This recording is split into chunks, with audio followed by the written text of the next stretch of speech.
Leo katika Dominika hii ya 30 ya mwaka C wa kanisa,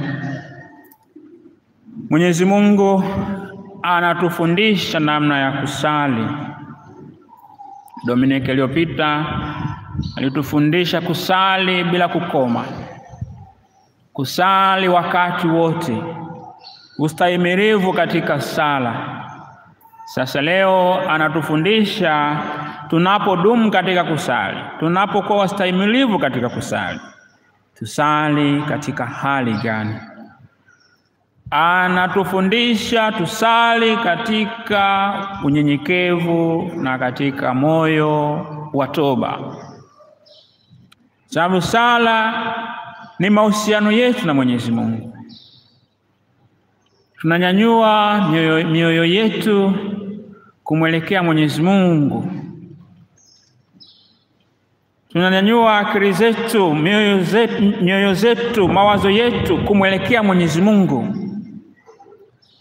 katika hali ya unyenyekevu na katika hali ya toba. Toba ambayo imefumbatwa katika unyenyekevu. Toba ni tunda la unyenyekevu, ni tunda la fadhila ya unyenyekevu. Kwa maana leo tunasikia katika somo la kwanza jinsi Mwenyezi Mungu anavyoipokea sala ya mnyenyekevu, manake mnyonge ambaye anaenda kwa Mwenyezi Mungu yu mnyonge, akitambua kwamba Mungu ndo kila kitu kwake, akitambua kwamba Mungu ndo kimbilio lake, ndo alfa na omega katika maisha yake, akitambua kwamba Mungu ndo anayemnyanyua, Mungu ndo anayemkweza, si binadamu wala sio yeye kujikweza. Ndo sala ambayo inasikilizwa na Mwenyezi Mungu, na ndo sala inapokelewa na Mwenyezi Mungu. Mtu anayesali katika hali hiyo ya kutambua kwamba Mungu ni mkuu, ni mwenye mamlaka, yeye ndio kila kitu kwake, yeye anayesali katika hali hiyo, katika hali ya unyenyekevu huo na katika hali ya unyonge huo unyenyekevu, hakika huyo anasali inavyotakiwa na sala yake inapenya mawingu, inamfikia Mwenyezi Mungu. Ndio maana sisi katika somo la kwanza kutoka katika hekima ya mzee Yoshua bin Sila akielezea namna sala ya mnyonge. Mnyonge anaongelewa hapa ni mnyenyekevu. Sala ya maskini, maskini anaongelewa hapa mnyenyekevu,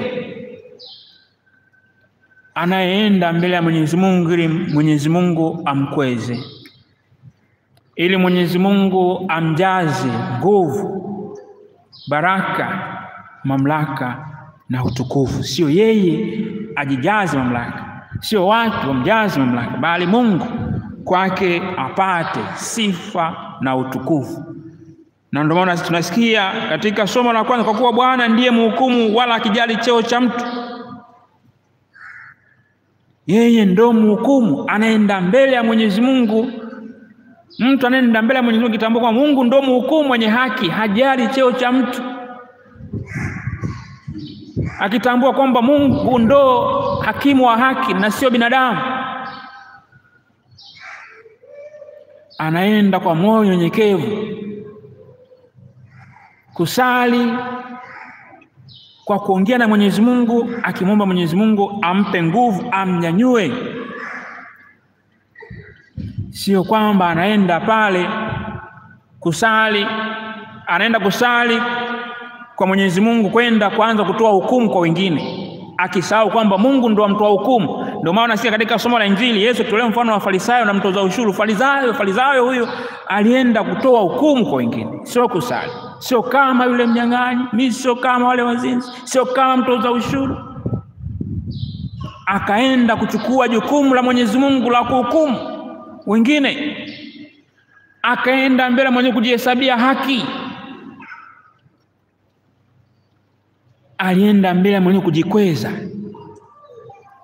hakwenda kusali kwa unyenyekevu, akisahau kwamba Mungu ndo mhukumu mwenye haki, sio sisi binadamu. Ndio maana tunaambiwa na Yesu hakuhesabiwa haki sala yake. Tunaambiwa katika somo la kwanza, hata mkubali yeyote juu ya maskini, naye atasikiliza sala yake aliyedhulumiwa, sala ya mnyonge mwenye mahangaiko, ambaye amempa Mungu tegemeo lake, ambaye Mungu amemtegemea, ambaye yeye amempa Mungu kwamba ndo nguvu yake, ndo makimbilio yake, ndo mwanzo wake na hatima yake. Sala ya mtu huyo inasikilizwa, hata hazalau kama malalamiko ya yatima wala ya mjane amwelezapo habari zake. Kwa hiyo tunafundishwa, tunakumbushwa katika somo la kwanza, Mungu anawasikiliza wahitaji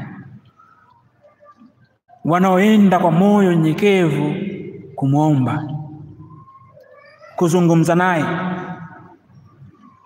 Kwa hiyo malalamiko na sala za yule aliyedhulumiwa zinamfikia Mwenyezi Mungu moja kwa moja, kwa sababu Mungu anawajali wanyonge. Mungu ni wa wote, hasa wale ambao ni dhaifu, ambao wanamwendea kwa moyo wa utayari, unyenyekevu, wakihitaji msaada wake, wakihitaji nguvu, wakihitaji kukwezwa, kupewa hadhi yao ya binadamu, ya utu wao mbele ya Mwenyezi Mungu. Mungu anasikia sala ya mtu huyo. Sala yake mnyenyekevu upenya mawingu. Tunaambiwa sala mnyenyekevu upenya mawingu, wala haitatulia hata itakapowasili, wala haitaondoka hata aliye juu atakapoiangalia, akaamua kwa adili, akatekeleza hukumu. Kwa hiyo ndugu zangu, tunaalikwa siku zote katika maisha yetu ya kila siku kumwendea Mwenyezi Mungu kwa unyenyekevu, kusali kwa unyenyekevu,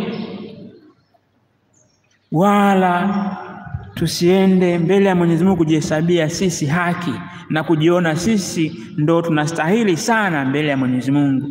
Kwa Mwenyezi Mungu kila mmoja anastahili, anayemwendea kwa moyo uliopondeka, moyo wa unyenyekevu, moyo wa utayari, kuongozwa na Mwenyezi Mungu, kufundishwa na Mwenyezi Mungu. Mungu anampokea mtu huyo, sala ya mtu huyo inafika.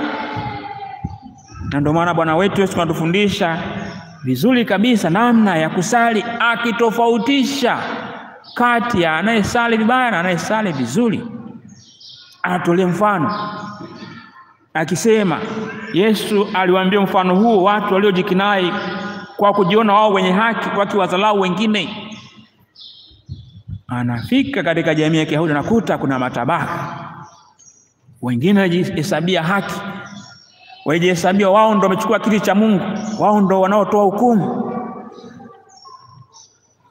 wakijiona wenyewe wana haki kabisa mbele ya Mwenyezi Mungu. Walitengeneza matabaka, wakasahau kwamba Mungu ni wetu sisi sote, Mungu ni wa watu wote. Watu hawa wawili tunaambiwa walipanda hekaluni kusali. Mmoja aliitwa Farisayo, wa pili mtoza ushuru. Farisayo huyu ni kati ya wale waliojihesabia haki mbele ya Mwenyezi Mungu. Walijiona wao ndio watu wa dini, religious people. Walishika imani kweli na walishika sheria kweli za Musa. Ndio maana anaenda mbele ya Mwenyezi Mungu kutoa kama hesabu. Anamuona Mwenyezi Mungu kama mfanyabiashara tu, kama mwekezaji tu, anaenda kuhesabu kwamba mimi nafunga mara 2 kwa wiki, natoa zaka. Ni kweli ulifanya jambo zuri kabisa, unafunga mara 2, kwani ni vizuri, anafunga ilikuwa ni taratibu zao hao Wayahudi, hasa katika kundi la Kifarisayo. Walifunga mara 2 kwa wiki, Jumatatu na Alhamisi walifunga, na alitoa zaka 10% ya pato lake. Walitoa zaka kiaminifu kabisa, vizuri kabisa. Yule Farisayo akasimama akiomba hivi moyoni mwake, Mungu, nakushukuru kwa kuwa mimi si kama watu wengine, wanyang'anyi, wazalimu, wazinzi, wala kama mtoza ushuru huyu. Mimi nafunga mara 2 kwa juma, natoa zaka katika mapato yangu yote. Kwa yeye alienda mbele ya Mwenyezi Mungu kwa kujihesabia haki, kwa kujikweza. Hakuenda kusali kwa moyo wa unyenyekevu na moyo wa toba, alijihesabia ukamilifu.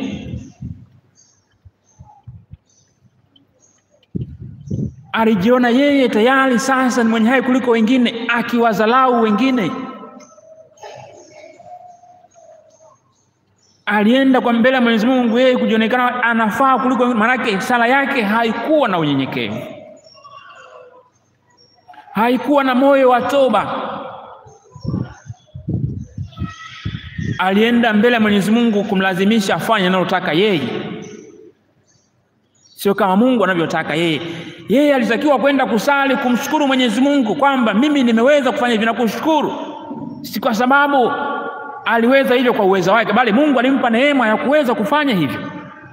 Kutoa zaka, kufunga, ufanyaji ni neema, tunayaweza yote kwa sababu ya neema ya Mwenyezi Mungu. Ndio maana Kristo anasema mimi ni mzabibu na nyinyi ni matawi, bila mimi mzabibu hamwezi kuzaa chochote. Kwa hiyo kila mara tufundisha, tunapofanikiwa, tunapofanya jambo jema, Mungu apewe sifa na utukufu, sio sisi tujipe sifa na utukufu mbele ya Mwenyezi Mungu. Tunatufundisha Mwenyezi Mungu katika sala ya Farisayo, yeye alijipa sifa na utukufu mbele ya Mwenyezi Mungu, alijihesabia yeye ameyaweza yote kwa uwezo wake na akili zake na kwa manufaa na mamlaka. Ndio maana alienda anajisifu kabisa, anajihesabia haki, sio kama wale wengine. Anaenda kutoa hukumu kama sio yule mnyang'anyi, kama huyo mtoza ushuru mwenzake alienda pale tena anamuona kabisa, kwa sababu alihesabu hawa watoza ushuru waliona kabisa ni wazambi, hawa motoni tu moja kwa moja.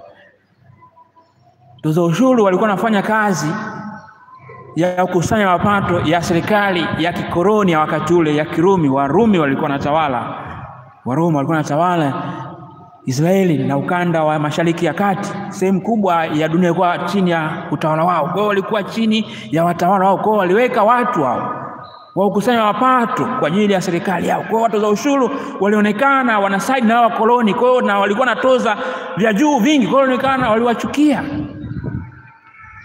kwa hiyo hawafai,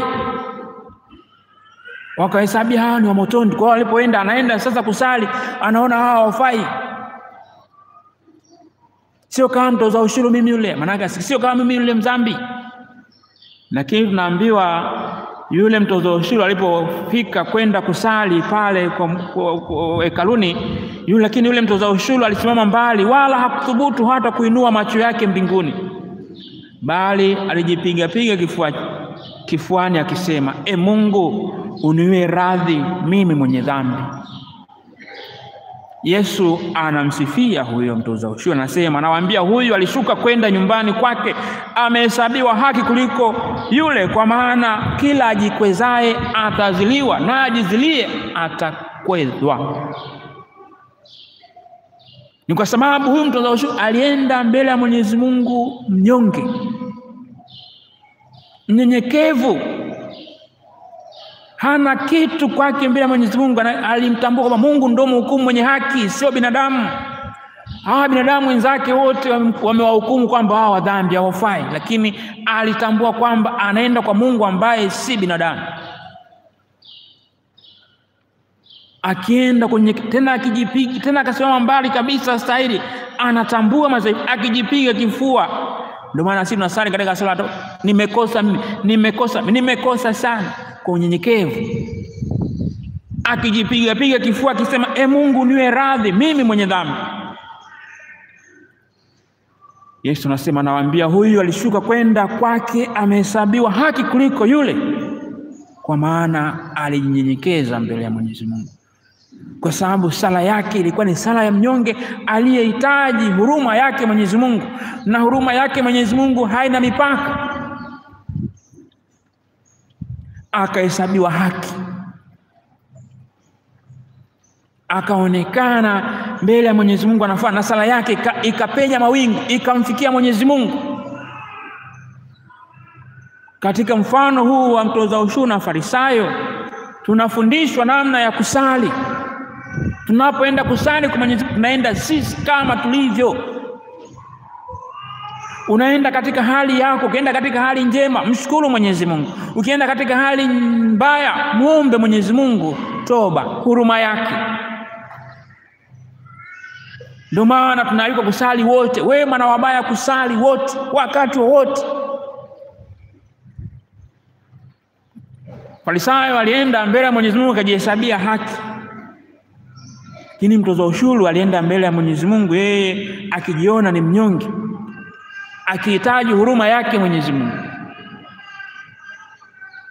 Kwa hiyo tunafundishwa wakati wote kama tu katika hali njema, twende kwa Mwenyezi Mungu tumshukuru kwa kutujalia katika hali njema. Tumuombe baraka atudumishe katika hali ya wema. Sio kwenda kujisifu mbele ya Mwenyezi Mungu. Sio kwenda kujikweza na kwenda kwa dharau wengine, kuona kwamba wewe unafaa kuliko wengine. Sala hiyo tunaambiwa leo na Bwana wetu Yesu Kristo haitahesabiwa haki, haitapenya mawingu, haitamfikia Mwenyezi Mungu. Itakuwa sala ya Farisayo anaisali leo kujihesabia haki. Bali sisi tumwangalie mtoza ushuru huyu ambaye atufundisha kwenda kwa Mwenyezi Mungu kwa unyenyekevu, kusali katika hali ya unyenyekevu bila kujihesabia haki, bali tumpe Mungu sifa na utukufu ili yeye atuhesabie haki, ili yeye atukweze, ili yeye atupe jina kubwa, aendelee kutubariki, aendelee kutuimarisha. Tunakumbushwa pia katika maisha yetu na katika mafanikio yetu, tunapofanikiwa tufanikiwe kwa njia iliyo sahihi, sio kufanikiwa kwa kuwashusha wengine.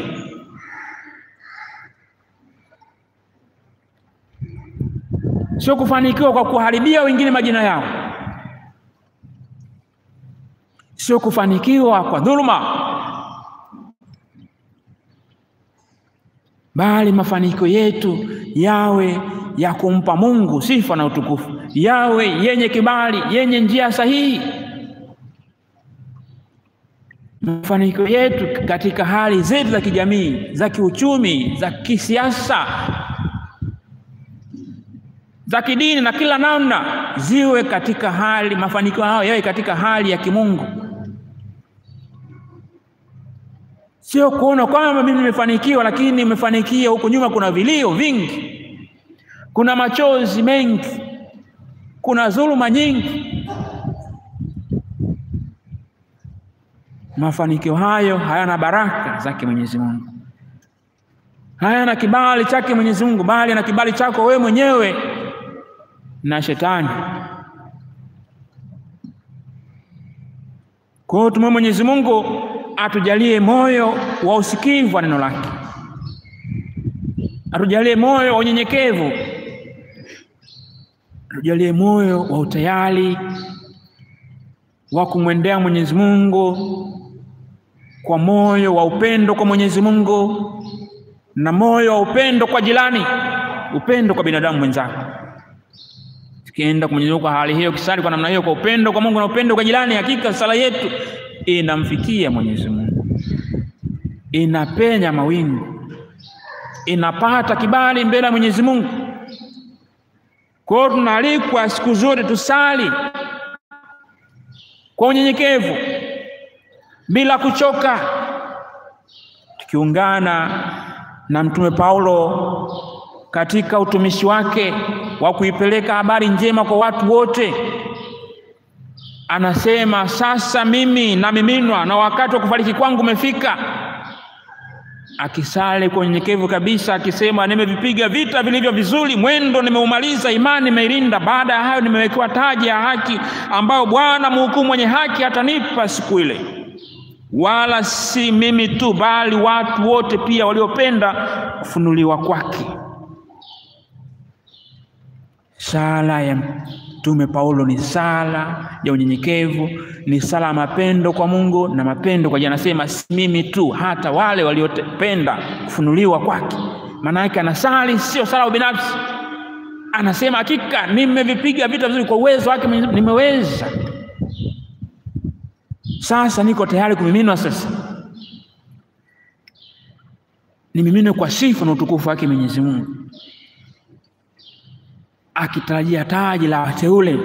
Na lakini anasema sio kwa ajili yake, na wale wote Mungu ambao wamependa kufunuliwa kwao, wamekubali kupokea neno hilo la upendo, neno la matumaini, neno la faraja, wakaliishi, wakajawa fadhila unyenyekevu, wakajawa moyo wa toba, wakawa tayari kutubu na kuiamini Injili. Anasema katika jawabu langu la kwanza, hakuna mtu aliyesimama upande wangu, bali wote waliniacha. Naomba wasihesabiwe haki katika hatia hiyo. Anasema katika kazi yake kuna wengine walirudi nyuma katika kazi hiyo, wakaogopa, lakini anawasema wasihesabiwe haki, akiwaombea msamaha. Sala yenye ungamaniko na Mungu na ungamaniko na binadamu, yenye kujali, sio sala majivuno, yenye kujali,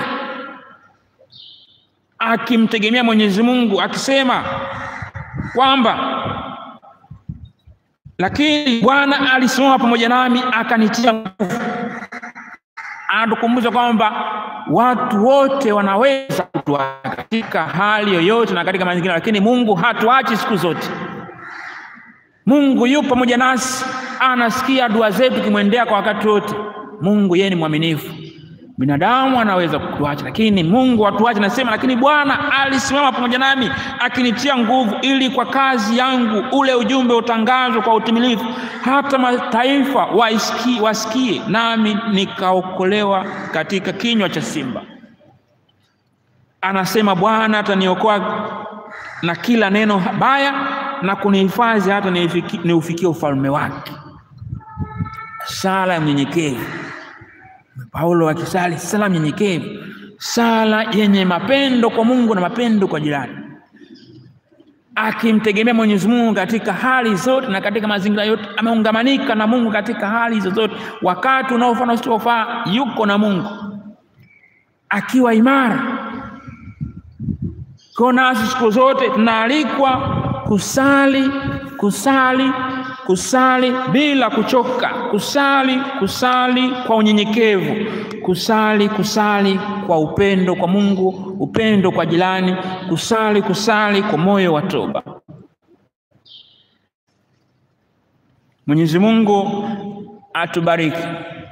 Mwenyezi Mungu atutie nguvu, atuimarishe katika utume huu wa kusali siku zote bila kuchoka, kusali siku zote kwa unyenyekevu na moyo wa toba, kwa mapendo kwa Mungu na mapendo kwa jirani. Leo ndugu zangu, tunawapokea wanachama wapya katika shirika la Rozari Hai katika jimbo letu la Bagamoyo. Wanaingia katika shirika hili la Rozari Hai, shirika ambalo linafundisha kusali siku zote, kusali wakati wote kwa unyenyekevu, kusali wakiungamana na Mama Bikira Maria, Malkia wa amani, Malkia wa mbingu, yeye ambaye ameungamanika na Mungu tangu kutungwa mimba yake, ameungamanika naye milele. Nasi tunaposali kuungamanika naye, anatujalia kuungamanika na Mungu. Kwa hiyo wanashirika la Rozari Hai, mnaingia katika shirika hili ili kuimarika katika utume wa sala ambao umeupokea tangu ubatizo. Manake mnaingia katika shirika ile muimarishwe sasa katika utume huu wa sala ambao tumeitwa siku zote kusali tangu tulipoipokea imani kwa njia ya ubatizo. Mnaalikwa kusali rozari. Sala rozari ni kiungo halisi cha maisha ya kiroho. Sala rozari hutufundisha historia ya wokovu na kichocheo cha moyo. Ni sawa sawa na kiungo bora kinacholeta maonjo kwa maisha yetu ya imani. Sala rozari inafafanua namna sisi wanadamu tunavyowaheshimu mama zetu, mama za majirani zetu, zaidi sana kwa mama wa Yesu Bikira Maria aliyeshiriki mno kazi ya wokovu wetu. Sala rozari ni majitoleo ya moyo, ni upendo wa ndani unaofanana na upendo wa mama na mtoto. Ni chakula cha kiroho kilichoungwa vema ambacho hukata njaa ya roho. Matamanio ya heri ya mbinguni ni tangazo la ufalme wa Mungu, kama tunavyoimba na Mama Maria katika utenzi wake: moyo wangu wamtukuza Bwana na roho yangu imeshangilia katika Mungu mkombozi wangu. Njia bora sana ya kufurahisha moyo safi wa Maria ni kusali rozari takatifu kila siku. Kwa kusali rozari kila siku, Mama Maria atageuza na kutufanya tufanane sana na Yesu mwanaye. Maria atafaulu kutufanya tufanane na Yesu kwa sababu yeye ni kiumbe peke yake aliyejaa neema. Hivyo tukimfurahisha Maria, naye atatushirikisha upendo wa Mungu ambao ndio kilele cha utakatifu. Inatubidi tujitahidi kumfurahisha Maria kwa sala ya rozari yake, naye atatupandisha mpaka kwenye kilele cha utakatifu. Rozari hai si ibada mpya, hapana, bali ni ibada ile ile aliyoihubiri Mtakatifu Dominiko na kusisitizwa sana Bikira Maria katika matukio yake mbalimbali. Matukio mbalimbali ambao Bikira Maria alitokea kule Fatima mwaka 1917 kule alipotokea kule Fatima, akisisitiza tusali rozari tupate amani. Rozari hai ni njia ya kusali rozari nzima kwa njia ya kushirikishana au kushirikiana watu 20 kwa pamoja. Rozari hai ni njia tu ya kusali rozari nzima kwa njia ya kushirikiana watu 20 kwa pamoja. Tuna mafungu 4 ya rozari: ya mwanga, ya utukufu, ya furaha, ya uchungu. Katika kila mafungu kuna matendo 5. 5 mara 4 20, yako 20. Kwa hiyo katika wanashirika wanagawana kila moja fungu moja la kusali la rozari. Kwa kisali fungu moja katika rozari Salamu Maria 10, na wengine wanasali wote, wamegawana wote 20, maana yake rozari nzima inasaliwa. Maana yake tunaifanya rozari kuwa hai kila siku. Maana yake rozari hai, maana yake wanaifanya rozari kuwa hai kwa kusali, kwa kushirikiana, kwa kugawana mafungu. Kila mtu anapewa fungu lake 10 lake la Salamu Maria, kama ni mwanga anasali fungu moja pale katika mwanga. Uchungu fungu moja hapa anasali. Kwa watu 20 wanagawana hivyo, watu 20 hivyo. Kwa rozari na kwa hai kila siku anatakiwa alisali hilo fungu, huyo aliyepewa kwa uaminifu. Ndo utume wanashirika hii wa rozari hai. Tunaambiwa japokuwa hawakai pamoja, watu hawa wanashirikiana kusali rozari nzima kwa jinsi kila mmoja wa hawa watu anasali 11 tu na kulitafakari fumbo hilo linalohusika na 10 hilo. Hivyo kila mmoja katika kundi akisali 10 lake moja alilogawiwa anapata neema na mastahili ya rozari nzima. Kila mwanachama aliyejiunga na rozari hai anatakiwa awe mwaminifu kwa kusali 10 lake kila siku kwa maisha yake yote. Vinginevyo rozari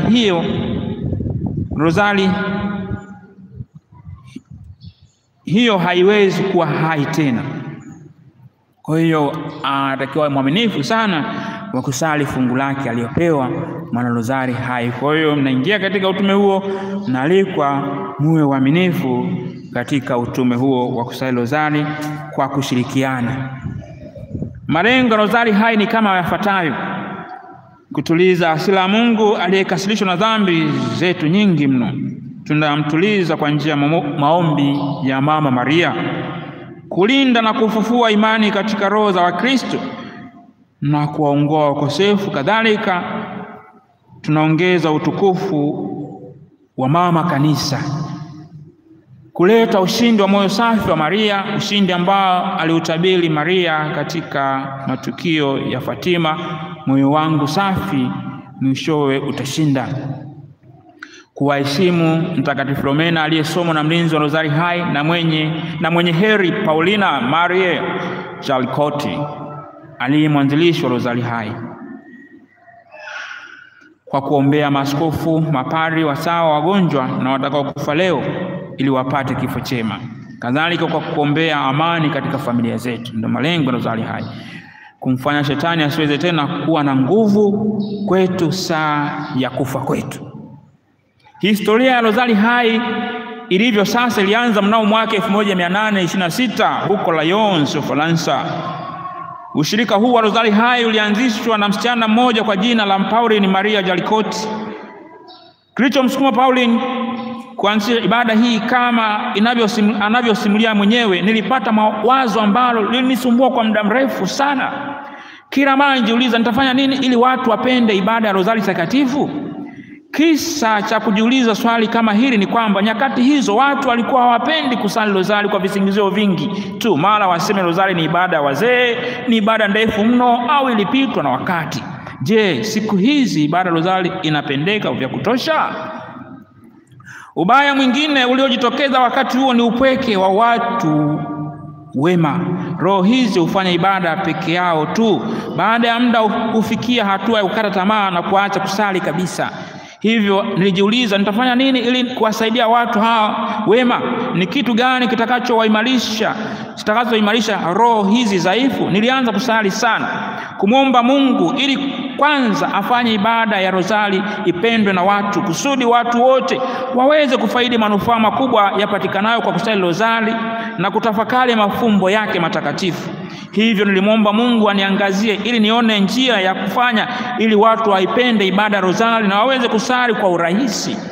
Kwa njia ya kusali rozari, ibada hii itapenya maisha ya Wakristo wote. Kwa hiyo yeye alitafuta namna nzuri na rahisi ya kusali rozari, ndio akaja nayo rozari ya kugawiana sasa mafungu. Baada ya sala nyingi sana nilipata wazo la kugawa rozari katika vipande 15. Wakati huo sasa ni 20. Wakati huo alikuwa matatu, alikuwa mafungu kabla la mafungu la mwanga kuanzishwa na Papa Yohane Paulo wa Pili. Kwa jinsi kila mtu atasali 11 tu na kutafakari fumbo linalohusika na 10 hilo, kwa njia hii itakuwa rahisi kwa kila mmoja kusali 10 lake moja.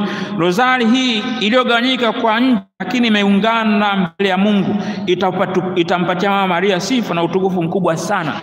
Sababu ni kwamba kila fumbo rozari lina thamani kubwa sana, kwa kuwa ni maisha ya Yesu na ya mama yake. Kwa njia hii Wakristo wote wataweza kushiriki ukamilifu utajiri uliopo katika ibada hii ya rozari. Mtindo huu wa kusali rozari kwa kugawana mafumbo utawasaidia sana Wakristo wapende ibada ya rozari takatifu, na hivyo itawatosheka kusali. Hawatatosheka kusali 11 tu, bali watajitahidi kusali rozari nzima. Taanza kidogo, inafanya mazoea, baadaye unashawishika kusali rozari nzima. Rozari hai ilipata idhini ya kanisa tangu mwanzo kabisa. Askofu mkuu wa Lyons kule ilikoanza alitoa idhini yake mara moja kuikaribisha ibada hii jimboni mwake. Mnao mwaka 1832 kanisa liliwachagua wakurugenzi 2 waongoze ushirika wa rozari hai.